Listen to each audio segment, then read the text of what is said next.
사도행전 32번째 풍족한 생활의 위험을 경계하라 제목으로 말씀을 전하도록 하겠습니다. 21절 우리 말씀에 읽었던 것처럼 이제 이 일이 있은 후에라고 얘기하잖아요. 그럼 이 일이 있기 전에 무슨 일이 있었느냐? 사역이 한 1달락이 마감되면서 바울은 이 일이 있은 후에 마게도냐와 아가야를 거쳐 예루살렘에 가기로 작정했다. 한 사역이 마무리되고 새로운 사역에 대한 계획을 얘기하고 있고, 그 앞에는 에베소 사역의 전반에 대한 이야기가 있죠. 에베소에서 어찌 보면 바울 사역 1차, 2차, 3차 전도 여행 중에 가장 큰 열매를 받고 보람이 있었던 곳이 여기가 아닌가 싶습니다.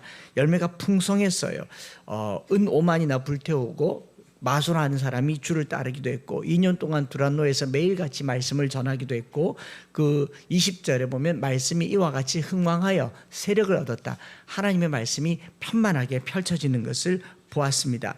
그 일이 있은 후에 바로 그 앞에 책을 불사른 사건, 그 금액이 은 5만이나 해당하는 액수의 책값을 다 버리고 불태웠던 이 마술 행하는 사람의 이야기와 바로 21절부터 41절에 여신을 만드는 이 데메드리오라고 하는 사람의 경제적인 문제와 같이 연결됩니다. 은 5만을 버린 사람의 이야기와 또 경제적 손실을 두려워하는 사람의 이야기가 대조적으로 나와 있다는 것을 보면 이 본문을 이해하는 데 훨씬 도움이 됩니다. 이 일이 있은 후에 책 불사르고 은 5만이나 되는 그 값을 계산하고 난 후에 그 다음에 자기의 풍족한 생활에 위협을 느끼고 소동을 일으킨 아데미 은장색 데메드리오에 대한 이야기가 대조적으로 나와 있죠. 1절부터 20절까지는 말씀이 흥왕하여 세력을 얻었을 때에 마술 행하던 사람이 책을 불태웠다라는 이야기라고 한다면, 21절부터 41절까지는요 풍요로운 삶이 위태로워서 속을 태운 사건입니다.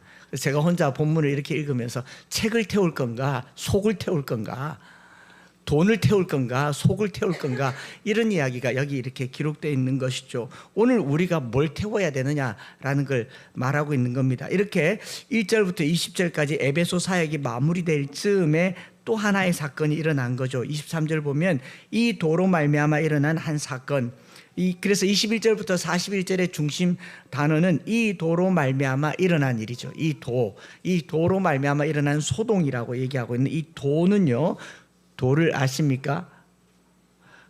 이 도는 바로 그런 도이겠죠. 호도스라고 하는 이 도는 journey, road, 이렇게 길도자를 쓰고 있지 않습니까? 그래서 길도자, 예수의 길, 이 도를 따르는 사람이란 표현으로 사도행전의 9장, 18장, 19장, 22장에 모두 24장까지 7번이나 기록되고 있는데요.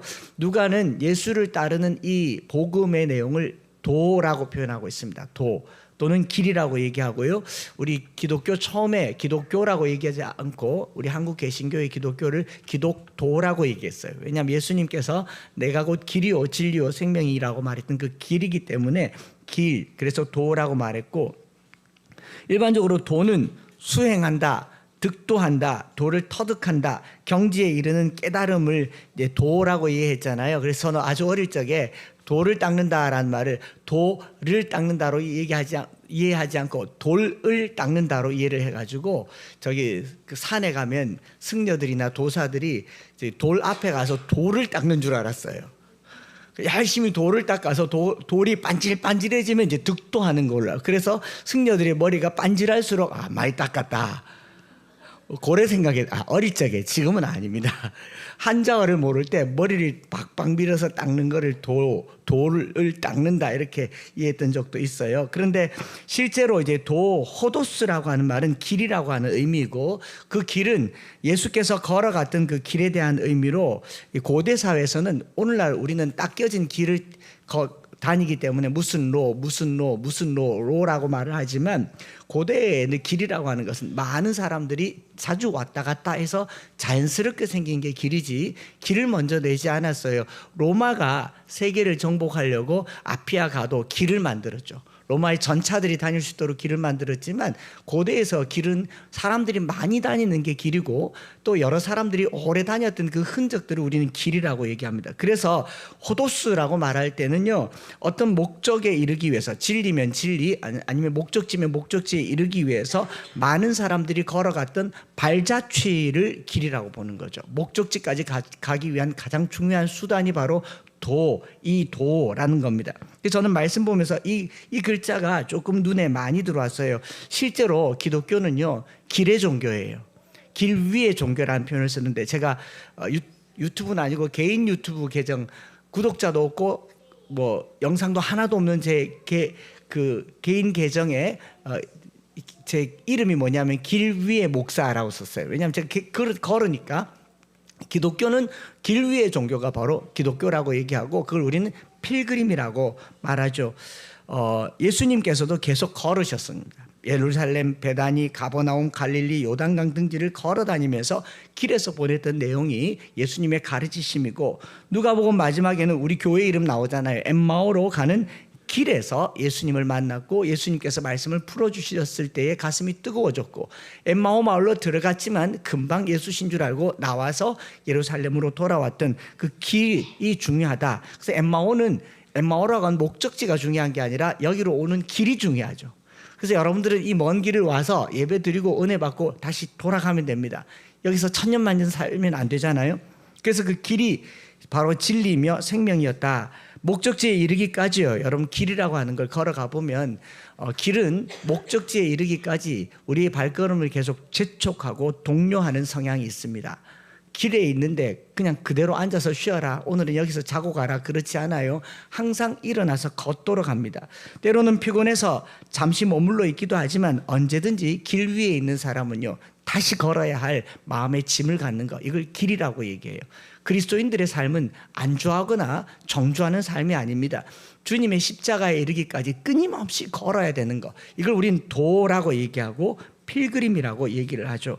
그렇게 많은 사람이 찾다가 나중에 이 길이 어려우니까 잘 안 찾잖아요. 생명에 이르는 문은 좁고 길이 협착하여 찾는 자가 적으면 나중에 이 길마저도 없어지는 거, 이걸 예수님께서 우리에게 가르쳐 주신 길이라고 얘기하는 거예요. 아무튼 사도 바울은 에베소에서 사역을 나름 성공적으로 마무리했지만 그걸로 끝내지 않습니다. 예루살렘을 지나서 로마도 보아야 하겠다라고 하는 자기 길을 또 개척해 나갑니다. 21절에. 그래서 이 길을 걷는다고 하는 것이 우리 신앙생활인 줄 믿습니다. 저와 여러분들이 이쯤 되면 그냥 편안하게 신앙생활을 한다, 그건 종교생활일 겁니다. 신앙생활은요, 끊임없이 길 위에 서 있는 거예요. 때로는 예수님 때문에 고난을 당하기도 하고, 신앙생활하면서 어떤 내가 원하는 소원을 성취하는 거, 그건 여기서 안 해도 된다고 말씀드렸지 않습니까? 저기 가면 많아요. 하나는 들어주는 기도의 도량도 있지 않습니까? 여기서는 예수님의 그 은혜와 부르심을 따라서 사명을 따라 사는 삶, 그게 길이라고 얘기를 하죠. 그 길 중에서 제일 유명한 길이 어떤 길이에요? 제가 걸으면서 갔던 산티아고 데 콤포스텔라, 그 까미노 데 산티아고라고 하는 길. 산티아고라고 하니까 잘 안 들어오지만 세인트 야고보 그러면 알겠죠. 산티아고, 이 준말이에요.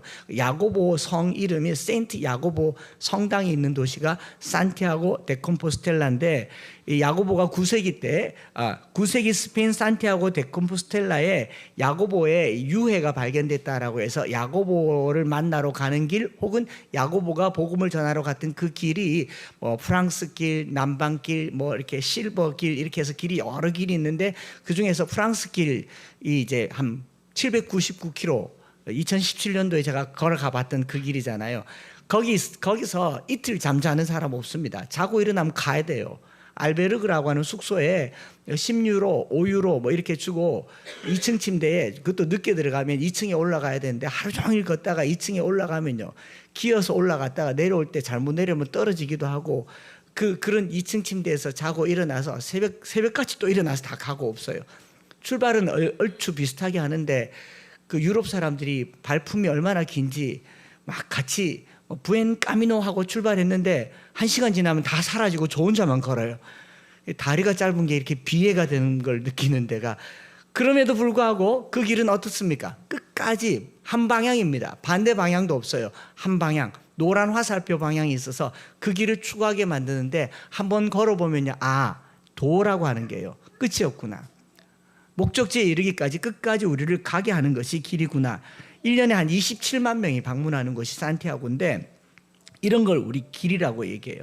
성경 누가는 말하기를 이 도로 말미암아 성에 큰 소동이 일어났다. 누가는 정확하게 바울이 말한 게 진리에 관한 것 때문에 성에 소동이 일어났는데 소동의 뚜껑을 열어보니 진리의 문제가 아니더라라는 것을 이제 말씀을 전하려고 하는 겁니다. 여기 은장색, 실버 스미스라고 하는 은장색이 은으로 장신구를 만드는데 특별히 아뎀이라고 하는 신의 장신구를 만들어서 생계를 유지하는 사람인데 당시에 길드라고 하죠. 조합을 만들어서 탄탄한 조직력을 가지고 생계를 꾸려나가는 요즘으로 치면 종교 장사꾼입니다. 종교 장사꾼. 그 중에 대표격 되는 사람이 데메드리오라고 하는 사람인데 바울이 전한 이 도로 말미암아 자신의 도가 위협을 받게 되었고 사람들을 선동해서 연극장에 모여서 소동을 벌이게 된 사건이죠. 에베소 공연장은 지금도 성지순례를 가보면 거기에 있는데 한 2만 5천 명 수용할 수 있는 어마어마하게 큰 이렇게 계단으로 된 부채꼴 계단으로 된 이제 공연장이에요. 거기 2만 5천 명 정도 모여서 크다 에베소의 여신 아데미어를 2시간 동안이나 외쳐댄 거예요. 2시간 동안 이렇게 외치면 저와 여러분들에게도 믿음이 생길 것 같습니다. 우리는 10분도 주님 이름 외치기 어렵잖아요. 1시간 외칠 수 있겠습니까? 2시간 동안이나 크다 에베소의 아데미어 아데미어 그렇게 외친 거죠. 얼마나 종교적이고 열광적이며 영적입니까?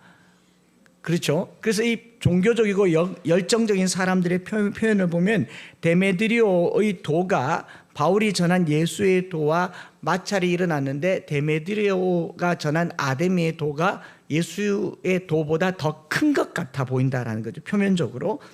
아데미라고 한 이 여신 어떤 신이냐? 인터넷 쳐보면 바로 나오죠. 지방에서 신들과 사람들의 어머니로 숭배되는 위대한 모신이라고 합니다. 풍요와 생식의 신이라고 하고 원래는 다이아나라는 이름으로 불려졌었어요. 다이아나라는 이름으로 불려져서 산과 들을 주관하는 땅의 모신, 동식물의 다산과 번성을 관장하고 아기의 출산과 발육을 관장하는 최고의 여신이고 가슴이 24개가 있습니다. 한 번 출산하면 24명까지 출산할 수 있다는 거예요. 사진 한번 보실까요? 오른쪽에 있는 게 아데미인데 저게 사실 가슴처럼 보이지만 실상은 이 아데미 여신을 섬기는 축제가 되면 여자 사제 24명이 앞을 향해서 가고 그 뒤로 남자 사제 24명이 따라가면서 그들이 황소의 고환을 여기 달아준 거예요. 사실 이것은 젖가슴 같아 보이지만 황소의 24개의 고환인 거예요. 얼마나 보는 것만으로도 음란합니까? 이런 크다 아데미의 여신이여라고 합법적으로 공식적으로 부르짖는 이때 이야기나 오늘 이 시대 우리가 법을 가지고 음란을 자행하는 거랑 크게 다르지 않습니다. 다르지 않은데 이렇게 에베소 사람들은 이 도시가 아데미에게 바쳐진 성전지기라는 도시라는 자부심을 가지고 있었고 여신을 열심히 숭배했는데 이 아데미 신을 은으로 된 미니어처로 만들어서 팔던 사람들의 수입이 줄게 된 이유가 뭐냐면 다 기독교로 개종을 하니까 수입이 준 거예요. 제가 인터넷 찾아보니까 지금도 에베소에 가면 이거 판답니다. 필요하면 하나 사다 드릴까요? 이거 판다고 깜짝 놀랐죠. 그렇게 소동을 일으킨 거예요. 바울의 전도로 우상숭배가 쇠퇴하게 되자 생업의 위협을 받게 된 장인들이 시민들을 충동하여서 소요를 일으킨 거죠. 근데 이제 바울이 아데미의 본거지인 에베소에 3년을 머물러 있으면서 우상숭배를 금하고 사람의 손으로 만든 것은 신이 아니다. 살아계신 하나님만 섬긴 것을 가르치잖아요. 그랬더니 데메드리오가 27절에 19장 27절에 뭐라고 얘기합니까? 우리의 이 영업이 천하여질 위험이 있을 뿐 아니라 큰 여신 아데미의 신전도 무시당하게 되고 온 아시아와 천하가 위하는 그의 위험도 떨어질까 하노라 하고 분개한 겁니다.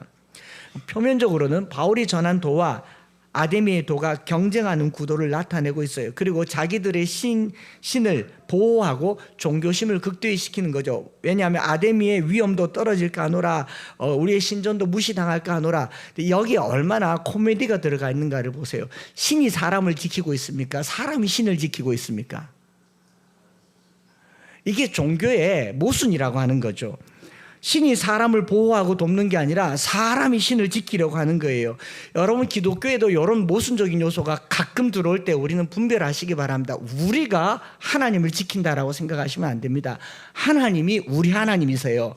하나님이 우리를 지키시고 하나님이 우리를 보호하시는 분이지, 마치 내가 하나님을 지키고 하나님의 이 도가 위험에 빠질까, 천만에 만만해. 하나님은 태초 이래로 지금까지 그의 위험이 땅에 떨어진 적이 없습니다. 거부하고 불순종하는 죄인들의 표현일 뿐이지, 하나님은 그 자체로 존귀하고 존엄하고 영광이 충만한 분이세요. 근데 이 데메드리오가 뭐라고 얘기해? 마치 자기가 진짜 신전지기 노릇을 하는 거죠. 우리 신이 위험이 떨어질까 하노라. 얼마나 어리석은 신이에요. 사람의 손으로 만든 게 그런 거다라고 바울이 말한 거잖아요. 이 사람이 데메드리오의 선동에 사람들이 반응해서 그래서 외치잖아요. 크도다 에베소의 아데미어라고 외치면서 한 2만 5천 명 수용될 수 있는 곳에 바울과 함께 있던 아리스토고와 가요를 데리고 들어가서 큰 이제 이슈를 만들었던 겁니다. 그래서 그들의 말을 듣고 19장 28절에 보면 이 말을 듣고 분노가 가득하여 크다 에베소 사람의 아데미어. 데메드리오의 연설 한마디예요. 수많은 사람들이 모여서 분노하고 소리 지르고 뛰쳐가면서, 이제 여기 보면 소리 질렀다라는 말인데, 에크라존이란 말은요, 끊이지 않고 소리 질렀다. 끊이지 않고 쉼 없이 2시간 동안 에베소의 아데미는 위대하다. Great is Artemis of Ephesus. 이런 말 한 시간만, 한 10분만 해볼까요? 큰 소리로. 얼마나 흥분되겠어요. 이 데메드리오와 은장색들은요, 자신의 재정적인 손실에 대한 이유가 바울의 복음 때문이다라고 얘기하는 거죠. 즉 액면 그대로 보면 바울이 전한 이 도가 우리를 실직자로 만들었다라는 겁니다. 그러면 이들이 말했던 이면의 이 실직과 관련된 경제적인 이윤과 관련된 것을 속에 가둬두고 밖으로는 뭐라 그래요? 우리 신을 위한다라고 얘기하잖아요. 그죠? 자신들의 손해에 대한 직접적인 표현을 하지 않고 종교적인 이유로 돌려서 바울이 전한 도와 대립의 구도로 몰아가고 있는 것, 이게 진리를 공리 뒤에 숨겨두고 공리인 것처럼 앞세우는 거죠. 그렇지 않습니까? 자기의 신이 위태로워지면 뭘 해야 됩니까? 자기들의 신에게 기도를 해야죠. 우리 신이 살아있다는 것을 보여달라고 해야죠. 자신의 신의 무능함을 한탄하고 더 간절하게 종교 행위를 했었어야죠. 그런데 이 종교 행위의 이면에는 뭐가 있느냐 하면 실리라고 하는 게 숨어 있다라고 하는 겁니다. 이게 오늘 우리가 헤아려 봐야 될, 우리 기독교 안에도 이런 요소가 왜 없겠습니까? 오늘 신앙생활하는 저나 여러분들에게 이게 왜 없겠어요? 정치도 마찬가지입니다. 정치 행위라고 하는 것 자체가 실리와 관계가 없을 수가 없습니다. 그렇지 않습니까? 민생을 말하려고 하면 국가나 사회는 돈이 있어야 되고 자본을 많이 모아야 되는데, 자본이 몰리는 곳에 법이 따라가잖아요. 그렇게 유해하다고 하는 술과 담배를 법이 못 제거해요. 마약만큼이나 중독성이나 있다고 하는데 1만큼도 유익하지 않은 걸 나라가 못 끊어내잖아요. 음주운전 하지 말라고 할 게 아니라 술을 안 만들면 되죠. 세계적으로 세계 역사 속에서 기독교의 부흥이 일어났을 때 금주령이라는 게 있었어요. 술이 얼마나 나쁘다는 것을 알면서도 어른들은 먹어도 아이들은 먹이지만 애들 못 먹일 걸 왜 어른 먹게 합니까? 빨리 죽으라고? 담배는요, 무엇이 중요한디? 이렇게 말했어요. 무엇이 중요한디? 국가가 거기로부터 오는 수익을 포기할 수가 없는 거예요. 그 제조업자들의 항의를 막을 수가 없는 거예요. 그래서 정치행위라고 하는 것은 상당히 자본과 관련되어 있다는 것을 우리가, 저를 대통령 시켜주세요. 제가 담배는 없앨 수 있습니다. 오늘 법 찾아봤는데 대통령령으로 담배 사업자들을 허가하게 돼 있어요. 기획재정부를 통해서. 제가 대통령 되면 그거 하나는 없앨 수 있겠더라 싶더라고요. 황 집사님 밀어주십시오. 국가가 국가의 막대한 자본을 끌어들일 수 있는 방법으로 유해한 것을 눈 감아주는 형태가 오늘 우리 사회가 그렇습니다. 여기 눈 떠야 된다는 거죠. 정부는 돈이 없으면 아무것도 할 수 없어요. 그래서 세금을 거두고 기관 산업을 유치합니다. 고대 사회에서는 국가가 세금으로 그 재정을 충당하지 못하니까 할 수 있었던 그 당당한 방법이 뭐냐면 전쟁이라는 것을 했어요. 그래서 전쟁은 쩐의 쟁이라고 해서 돈의 전쟁이라고 하지 않았습니까? 전쟁을 통해서 자본이 모여드는 겁니다. 종교도 마찬가지입니다. 종교도 그렇게 시작되는 거예요. 전 세계적으로 동성애가 들끓고 있는 그 이면에는요, 동성애에 대한 도덕적이고 혐오적인 어떤 행위 때문이 아니라 그 안에 어마어마한 자본이 흐르고 있다는 거예요. 제가 영국에 있을 때 아프리카 탄자니아의 성공회는 원래 한 교단입니다. 교단 자체가 지금까지 갈라진 적이 없는데 성공회가 교단 역사 최초로 갈라졌어요. 반동성애 지지자와 친동성애자들이. 그런데 동성애를 반대하는 교회가 갈라지고 나서 싹 다 없어졌습니다. 돈이 없거든요. 순수하게 신앙생활을 하는 데는 자본이 모일 수가 없습니다. 이론이 그래요. 죄 짓는 데는요, 수많은 돈이 모입니다. 이게 무섭잖아요. 이 돈을 가지고 법을 만들고 제도를 만드는 거잖아요. 오늘 저와 여러분들이 정말 기도해야 되는 것이요, 자본을 넘어서서 영성이 통하는 그런 나라가 되기를 축복합니다. 왜 중동을 화약고라고 얘기합니까? 거기 기름이 있잖아요. 또 무기 전쟁이라고 하죠. 무기를 많이 만들면 국력이 강해지는 게 우리가 무기를 가지고 남을 위협하기 때문에 아니에요. 무기로 장사하잖아요. 지금 우리나라가 무기 파는 나라예요. 끔찍한 일입니다. 대한민국이 무기를 팔아서 국가의 재력을 키웠다. 우리는요, 살인을 허용하는 나라예요. 자기를 지키는 무기를 만든다고 하면서도 자본 앞에 다 무릎 꿇어 있다고요. 우리 그리스도인들이 이런 부분에 조금 더 눈을 뜰 수 있으면 좋겠다라는 겁니다. 이단요, 마찬가지입니다. 자본이 집약되니까 정부가 이단을 허용하더라고요. 거기에 비해서 기독교는요, 돈도 없고 힘도 없고 백도 없고 늘 이렇습니다. 그래서 하나님이 이 부분을 얼마나 강력하게 권했냐. 금으로 만든 거, 뭐로 만든 거 하지 말라고 하고, 심지어는 예수님께서도 뭐라고 말씀하셨습니까? 마태복음 6장에 한 사람이 두 주인을 섬기지 못할 것이니 혹 이를 미워하고 저를 사랑하거나 이를 중히 여기고 저를 경히 여김이라. 너희가 하나님과 재물을 겸하여 섬길 수 없느니라. 왜 하나님과 바알이라고 얘기하지 않았겠어요? 왜 하나님과 아세라라고 얘기하지 않았겠습니까? 세상에 있는 모든 우상은 기승전 돈이에요. 기승전 재물이라고요. 하나님과 재물을 겸하여 섬긴다는 말의 의미는 하나님 바로 곁에 하나님급에 해당하는 것이 물질이라고. 여러분 여기 제가 얼굴 빨개졌잖아요. 이미 흥분했잖아요. 골드에서 L자를 빼면 갓이에요. 하나님과 재물은요, 신급이 동급이에요. 그래서 여기에서 우리가 좀 눈을 좀 떠야 되겠다. 데모에드려가 한 말을 들어보세요. 24절, 적지 않은 벌이를 하게 하더니, 25절, 우리의 풍족한 생활이 이 생업이었는데 이들의 신앙생활에 영향을 준 게 아니라 생업에 영향을 준 거라는 거예요. 생업에 영향을 준 거. 바울의 복음 전파로 자신의 은장식 판매가 감소되고 그로 말미암아 자기들이 누리던 풍족한 생활에 위협받게 되니까 표면적으로는 바울이 전한 이 도와 아데미의 도가 대립하는 것 같지만 그 속에는요, 데메드리오라고 하는 사람의 장사꾼의 도가 숨어져 있는 거죠. 교회에는 이런 게 없겠습니까? 뭐 개인적인 얘기는 하지 않고요. 교회가 코로나 당하면서 재정적으로 제일 많이 줄인 게 뭡니까?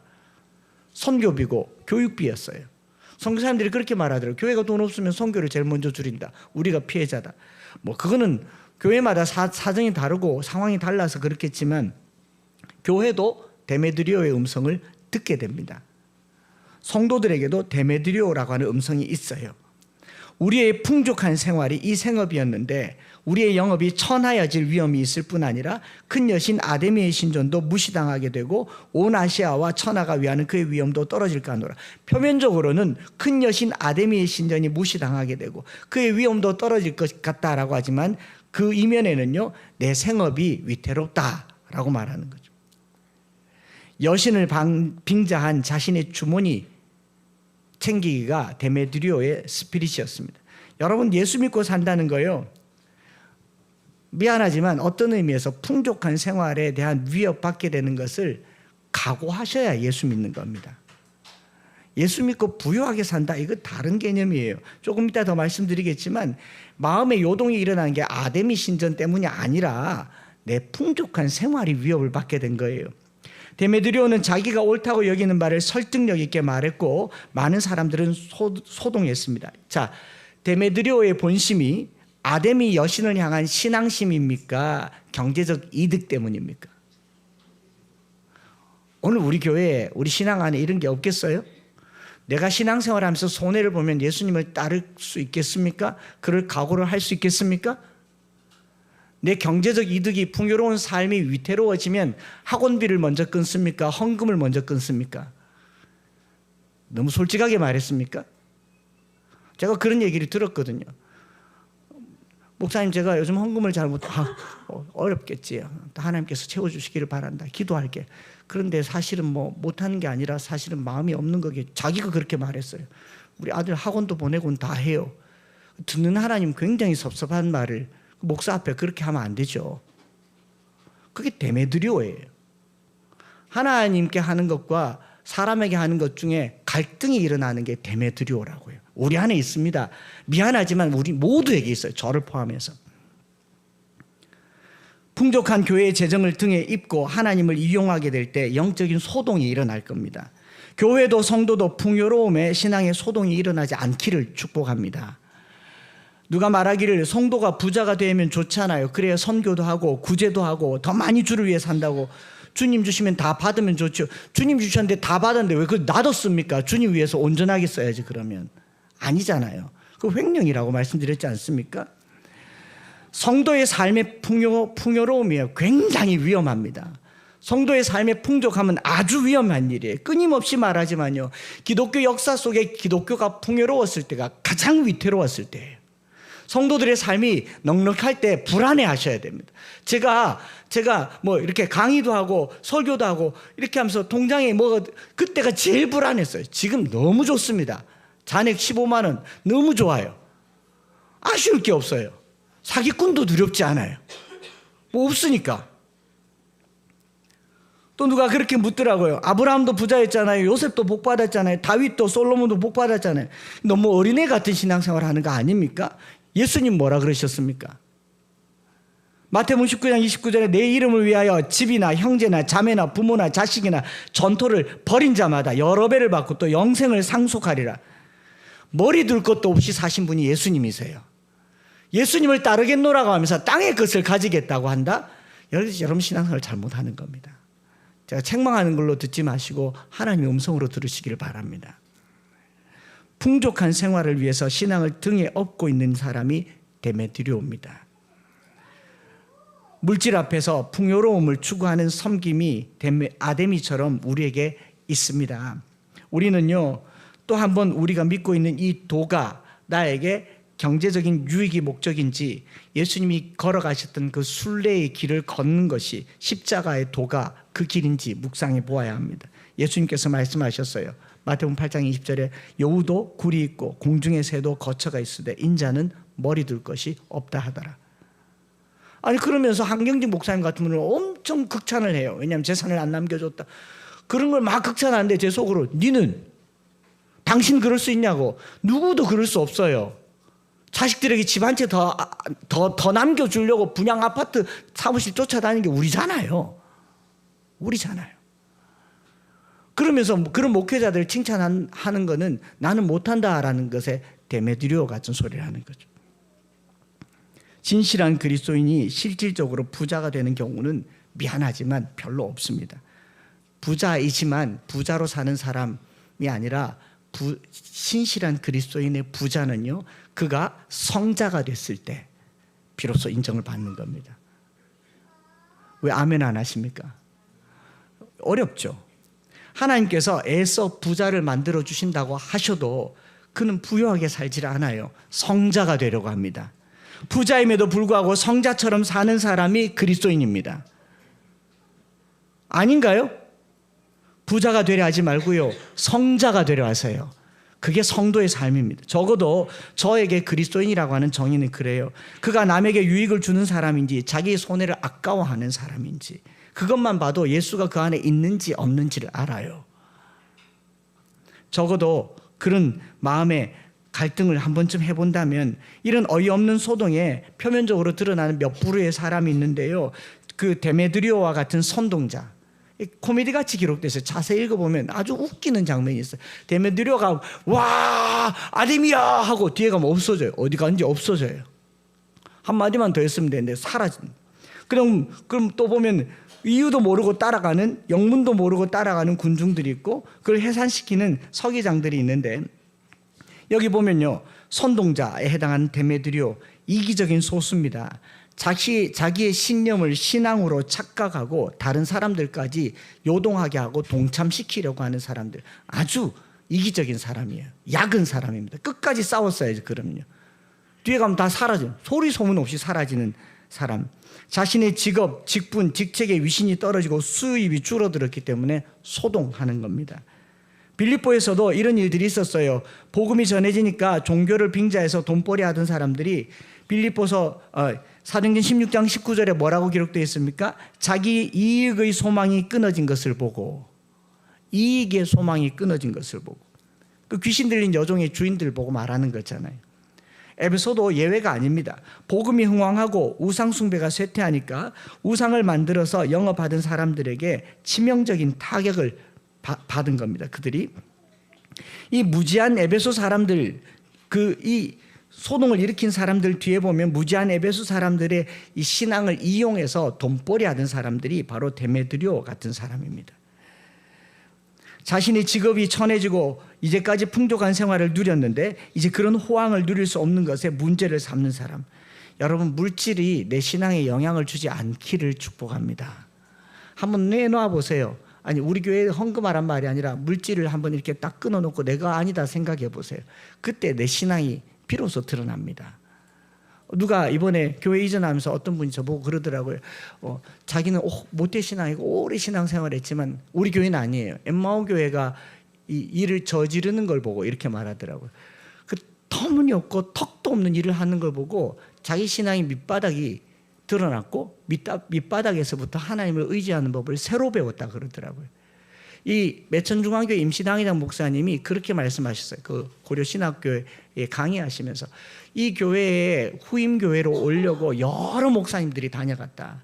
여러 목사님들이 돈을 들고 왔었다. 근데 마음에 감동이 없었고, 이분은 아닌 것 같아. 이분은 오시면 이전에 천국 가신 목사님의 목회를 잘 이어갈 수 있을까? 뭐 일을 처리하는 방법이 이분은 아닌 것 같아. 이분은 아닌 것 같아. 그리고 제가 갔는데 돈도 한 푼도 없는데 와가지고 달래요. 터무니없는데 이분을 딱 봤는데 마음이 열리더라는 겁니다. 제가 마음 열린 사람입니다. 열게 하는. 그런데 일이 진행되는 것을 보고 온 교회가 하나님께 영광을 돌린 것을 봤어요. 여러분, 하나님 나라의 일이 내가 주머니에 있는 돈으로 하는 일이 아닙니다. 예수님 때문에 직장을 잃어보기도 하고 예수님 때문에 손해를 보기도 하고. 왜 저만 그랬습니까? 주일 성수하려고 고등학교 3학년 때 보충수업 학교 자습하러 오라 그러는데 안 가가지고 그 월요일마다 가서 두들겨 맞고 교무실에 문 손들고. 저만 그랬어요? 여러분, 교무실 입구에 무릎 꿇고 손들고 있으면요, 지나가는 선생님들이 출석부터 니는 이 자식아 뭘 잘못했길래. 주일날 교회가 이 자식아 학교를 왜 안 오노? 그러면서 한마디 더 했다가 또 맞고 또 맞고. 그 머리 커진 거 아닙니까? 주의를 지키려고 야단 맞아가면서 그 생자배기로 신앙생활해서 여기 왔잖아요. 제가 주의를 안 지켰으면 서울대학교 갔겠습니까? 예수님 때문에 내가 손해보는 것이 내게 영광이 되기를 축복합니다. 예수님께 내가 드려야 할 시간과 예수님께 내가 드려야 할 물질이 나에게 면류관이 되기를 축복합니다. 이걸 포기하면 데메드리오가 되는 거예요. 너무 열을 냈죠? 이걸 안 하려고 하는 사람들이 선동하는, 꼭 그럴 필요 있나? 다음에 하면 되지. 지금은 이게 더 중요하다. 다 선동하는 소리예요. 선동이 사라지기를 축복합니다.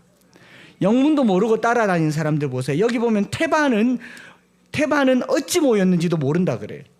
제가 이번에 서울 가서 보니까 그 서울 사람 계시면 용서하고 들으십시오. 서울 사람들은 줄 서면 일단 줄 선대요. 식당에 줄 서면 일단 서고 본대요. 우린 줄 서면 안 가요. 그죠? 근데 서울은 예약하거나 줄 서야 줄 선대요. 그리고 와, 이 사람들 참 에베소 사람 같네 그랬어요. 우리는 줄 서서 음식 같은 거 안 먹죠. 우리 중년들은 또 뷔페도 안 먹어요. 줄 서서 음식 떠오는 거 이런 거 싫어합니다. 내 입 앞에 갖다 놔야 먹지. 이 에베소 사람들 보세요. 유행을 따라가요. 남들 하니까 다 따라갑니다. 대세를 따라갑니다. 다수의 의견이 영향을 주는 시대에 살아요. 오늘 조회수, 클릭수, 좋아요 수가 이미지를 만들고 있는 시대예요. 여러분 진리를 따라가시기를 축복합니다. 도대체 무슨 일이 일어났는지를 한번 살펴봐야죠. 이런 소요가 서기장에 의해서 일단락 지어지는데 서기장이 뭐라고 말하냐면 여러 가지 설명을 얘기하면서 야 바울이 여기 신상을 훔쳐갔나 무슨 도둑질을 했나 불법을 했나 자 가자 끝. 성경 마지막 절에 어떻게 되어 있습니까? 이에 그 모임이 흩어지게 아니라 자자자자자 아무 일도 아니다 가세요. 그러니 다 가요. 울르 모였다가 2시간이나 소리 지르고 서기장이 자자자 가 싹 가고 없어요. 이게 왜 중요하냐면 훗날 사도 바울이 이 소동에 대해서 하찮게 여긴 기록이 있습니다. 고린도전서 15장 32절에 내가 물론 그 부활에 대한 이야기를 하면서 이 본문을 썼는데 내가 사람의 방법으로 에베소에서 맹수와 더불어 싸웠다면 내게 무슨 유익이 있으리요. 죽은 자가 다시 살아나지 못한다면 내일 죽을 터이니 먹고 마시자 하리라. 바울은 이 소동을 중요하게 여기지 않았다고. 이 소동을 종교적인 소동으로 여기지 않았다는 겁니다. 비교해 보면 사도행전 17장에 아덴에 가서는 바울이 거의 종교적인 대립을 일으킵니다. 너희가 이름도 알지 못하는 그 신에게라고 말하는데 내가 그 신을 알려주겠다.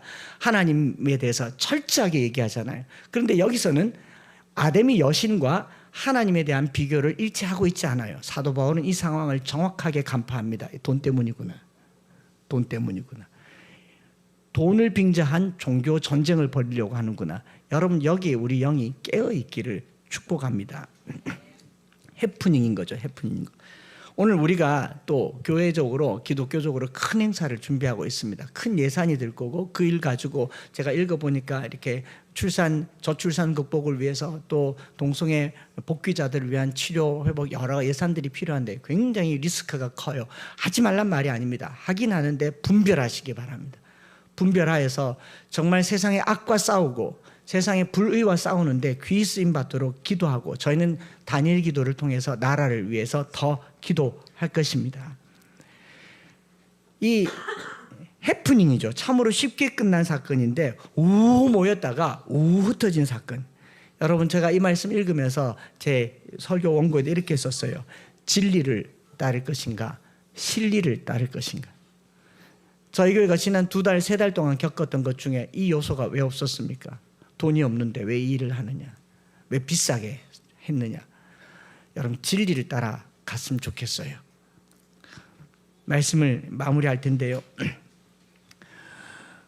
저에게도 길이 있습니다. 도라고 하는 게 있어요. 저는 이 길을 따라 걸으면서 진리라는 것을 생각해 보지 않았습니다. 목사가 돈 있으면 좋죠. 목사가 사회적으로 지위가 높으면 좋죠. 목회자가 교회를 버젓이하면서 제가 미안한데 목회를 하면 요만한 목회를 하고 끝낼 것 같습니까? 제대로 하면 좀 크게 하고 남을 것 같습니까? 말하지 마세요. 말하지 마세요. 성도들이 나에게 어떤 대우를 할 것이며 내가 목회자로서 어떤 길을 걸어갈 것이며 내가 목회자로서 어떤 사택에 살 것이며 목회자로 어떤 사회적 영적인 지위를 가질 것이며 생각했더라면 저는 이 길 안 걸었습니다. 돈을 벌었죠. 이 도를 따라 행하는데 속에서 들리는 데메드리오의 음성이 왜 없었겠습니까? 제가 지난 한 달 전에 이 음성 들었다 했잖아요. 내가 크냐? 그 교회가 크냐? 우리 앞에 놓여져 있는 물질의 크기보다 하나님이 월등하게 큽니다. 저기 어떤 소리가 들렸어요. 어떤 소리가 들렸는데 그것 때문에 조금 마음이 상하려고 하는데 하나님 제게 또 그렇게 말씀하시더라고요. 내가 하는 말이 네게 영향을 주느냐? 사람이 하는 말이 영향을 주느냐? 엠마오 교회를 안정적으로 목회하는 게 제 사역의 종착점이 아닙니다. 사도 바울은 에베소를 끝내고 예루살렘을 해서 로마로 가려고 하는 것처럼 제가 여기서 한평생 목회를 하고 교회 하나 돌보려고 제 목회에 전생을 걸고 싶지 않아요. 그러긴 여러분 너무 작습니다. 미안한데 여러분들이 저를 감당하기 너무 작아요. 자존심 상하면 교회를 키워보시든지요. 저희 장로님들이 눈물을 흘리면서 제게 그렇게 말했어요. 목사님, 그 교회 가십시오. 우리가 목사님을 감당하기에는 좀 부족합니다. 우리 따라가겠습니다. 와, 정말 좋대요. 우리 갈 뻔했습니다. 전부 다. 제가 가는 길은요, 엠마오 교회 하나에 있지 않습니다. 저는 대구를 봐야 합니다. 대구의 부흥을 봐야 합니다. 제가 대구 사랑 걷기 할 때 하나님께서 제게 주신 음성이 있어요. 한 목사, 너 정말 큰 목회한다. 대구를 품었구나. 대구를 품었구나.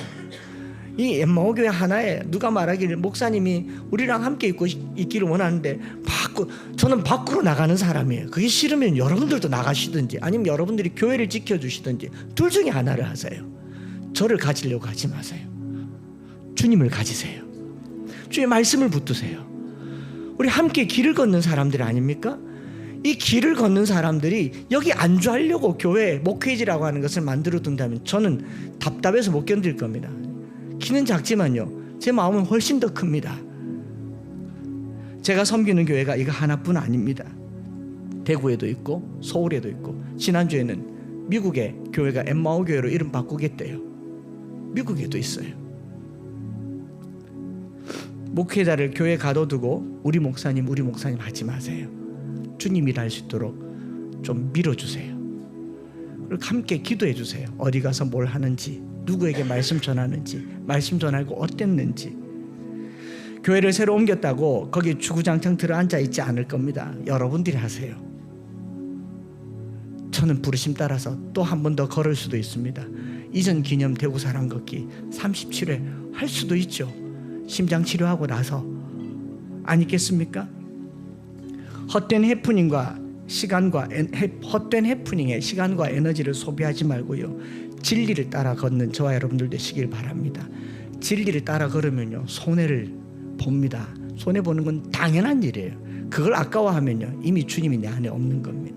저와 여러분들이 이 찬양 드리면서요, 내게 유익하던 것을 다 해로 여기네, 구주를 위하여 모두 다 버리네, 모든 것을 잃어버려도 나 아깝지 않으면 예수를 아는 지식이 가장 고상합니다. 딱 우리가 걸어가야 할 길이 아니겠습니까?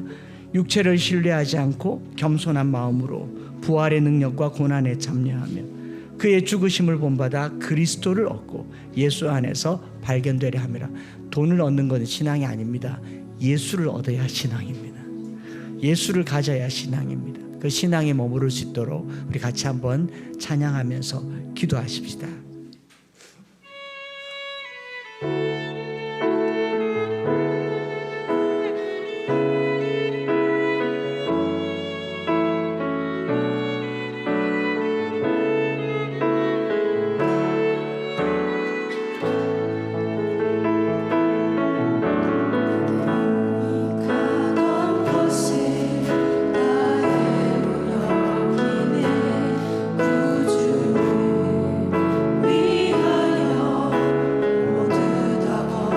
모든 것을 잃어버려도 아깝지 않으니 예수를 아는 지식이 가장 고상하니. 다시 한번 내게 유익하는 것 아니 오직 그리스도. 율법에서 난 것이 아니 오직 그리스도 믿는 믿음으로 난 것이라.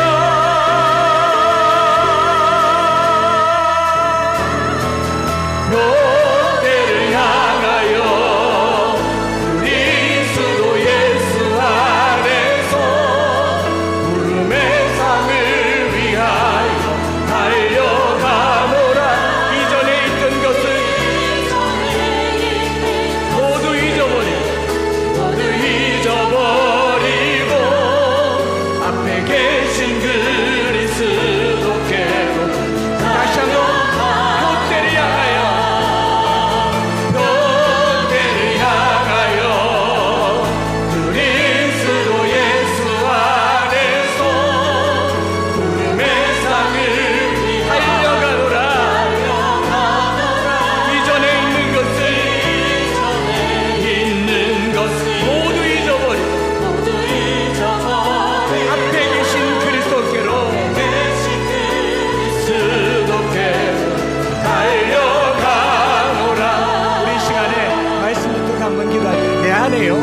진리가 굉장히 무섭습니다. 여러분, 누가 말하기를 왜 돈이 요물이라고 그러겠어요? 여러분, 이 순간에 내 안에 주님 외에는 나를 주장할 만한 게 아무것도 없어야 돼요.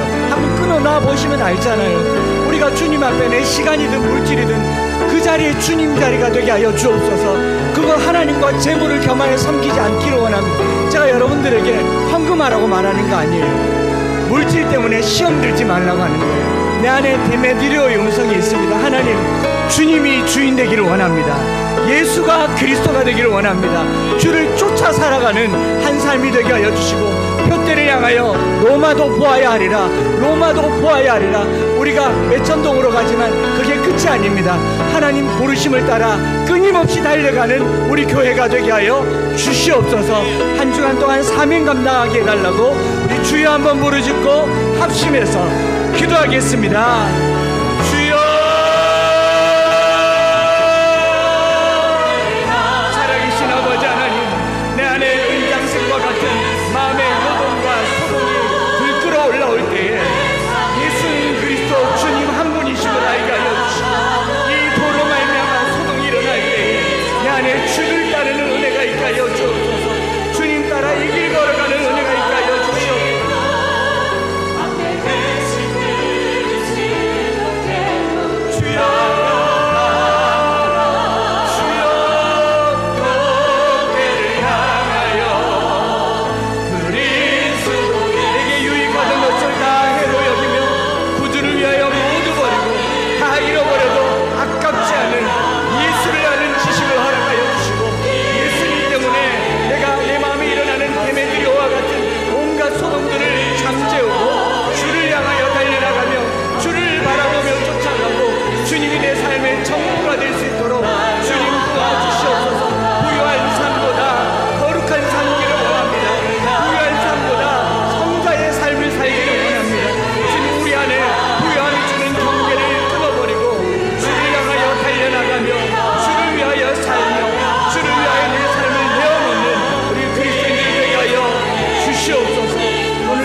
살아계신 하나님 아버지,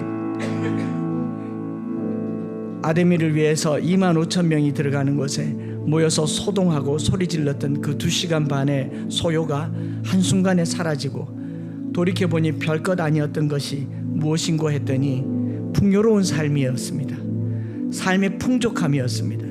하나님, 오늘 우리가 그리스도인으로 살면 하늘의 복도 누리고 땅의 복도 누리겠지만 그것이 내 안에 데메드리오가 되지 않게 하여 주옵소서. 이거 주실 때도 감사하지만 다 내어놓아도 아깝지 않은 성도의 삶을 살기를 원합니다. 부유한 삶을 추구하기보다 거룩한 삶을 추구하게 하여 주시고 성자로 살아가게 하여 주시옵소서. 그래서 우리가 주님 앞에 예물 드릴 때에 내 것 아닙니다라고 고백하는 이것이 참으로 귀하게 하여 주시옵소서. 내가 수고하고 애써도 하늘의 문을 닫으면, 하늘의 비가 멎으면 살 수 없는 것이 우리 인생인 것을 알아. 하나님, 우리의 땅의 모든 소득이 주님으로부터 나와 있는 것을 고백하며 이 시간 주님 앞에 예물을 드렸습니다. 10의 1조를 드리고 비전헌금을 드려 교회의 미래를 준비하고, 또 선교헌금을 통하여 세계 선교를 감당하는 여러 예물들을 통하여 신앙의 고백이 우리 안에 땅의 거룩함으로 드러나게 하여 주시옵소서. 오늘도 우리가 주님 앞에 고백하는 고백 따라서 예수를 향하여 이제 예루살렘을 지나 로마도 보아야 하리라, 우리의 삶이 이곳 동천동을 지나 매천동으로 대구도 보아야 하리라, 대구도 보아야 하리라, 땅을 향한 비전을 갖는 우리 모든 성도들이 되게 하여 주시옵소서. 구주 예수 그리스도의 크신 은혜와 아버지 하나님의 변함없으신 사랑하심과 성령 하나님 위로 교통 충만 역사하심이 오늘 우리가 걸어가야 할 이 길이 참으로 고귀하여서 물질도 나를 붙잡지 못하며 사람도 나를 붙들지 못하며 생명도 나를 붙들지 못하여서 나의 생명을 조금도 아까운 것으로 여기지 아니하노라 했던 바울의 그 마음을 내 것으로 받고 삶고 살기를 원하는 사랑하는 모든 성도들 위해 이제로부터 영원토록 함께 있을지어다. 아멘.